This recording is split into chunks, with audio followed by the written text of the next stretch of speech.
I do not trust Mark Zuckerberg. And the reason for that is that he's the type of person that blows the wind whichever the wind is blowing. And that's actually a saying in Persian.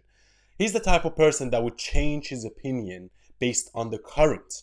Because he recently came out and said he's going to free speech on platforms such as Instagram and Facebook, which is basically Meta. But my question to him is, why didn't you do this 4 years ago? And his excuse is that, well, we was doing it in good faith because we was trying to moderate speech, and, the mainstream media, basically he blamed it all on the mainstream media and the legacy media, and he took no responsibility. However, he's scared now because Donald Trump has gotten into power, media is changing, and he knows that if he's investigated for the things that he done back in 2020, when he suppressed the Hunter Biden laptop story because Joe Biden and FBI told him to, but then he took down accounts of people like Donald Trump. And the funny thing is, within a few months, we knew that story was true. So why didn't he reinstate it? Why did he continue to censor people for 3 or 4 years after that until Trump gets elected? And now all of a sudden Trump is elected, he's changing his tone. So I do not trust people like that. I do not trust people that don't have any principles. And Mark Zuckerberg is one of them. Elon Musk had principles. He bought Twitter in 2022 when we were reaching peak woke. And he stood his ground. He was like, I'm fighting for freedom of speech. Mark Zuckerberg is not like that. He's the type of person that's weak. He's not a leader. And now I think he's doing this for his own political gain. So let's watch the clip of him freeing freedom of speech. I want to talk about something important today, because it's time to get back to our roots around free expression on Facebook and Instagram. We're going to get rid of fact checkers and replace them with community notes, similar to X, starting in the US.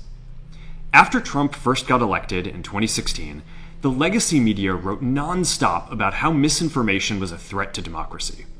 We tried in good faith to address those concerns without becoming the arbiters of truth.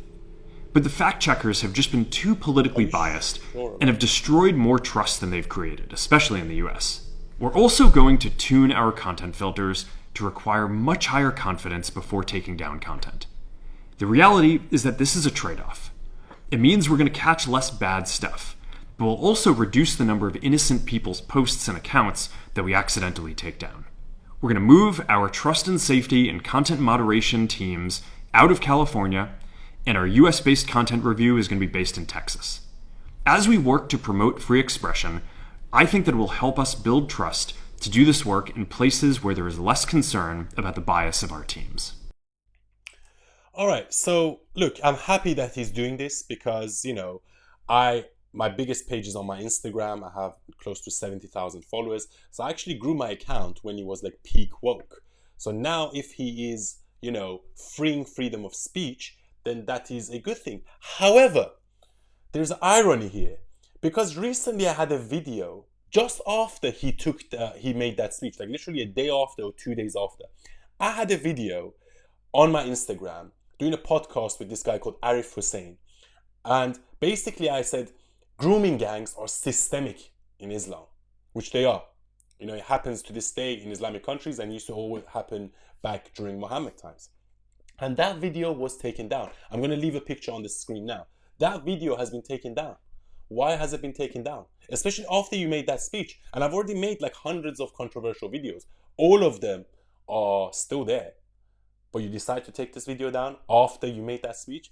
It's a little bit strange. So in conclusion, I'm going to repeat myself one more time. I do not fully trust Mark Zuckerberg. I just think he's the type of personality that, he changes. He's like a chameleon. He feels like when it's in his benefit, he doesn't have any principles. Let's just put it that way. He doesn't have any principles. He doesn't have the strength of character to go against the established order. He follows whatever his overlords tell him, and now his overlord is Donald Trump. And I just do not like people like that, because I think in life you need to have principles and you need to be a warrior and you need to fight for what you believe in. Thank you for watching.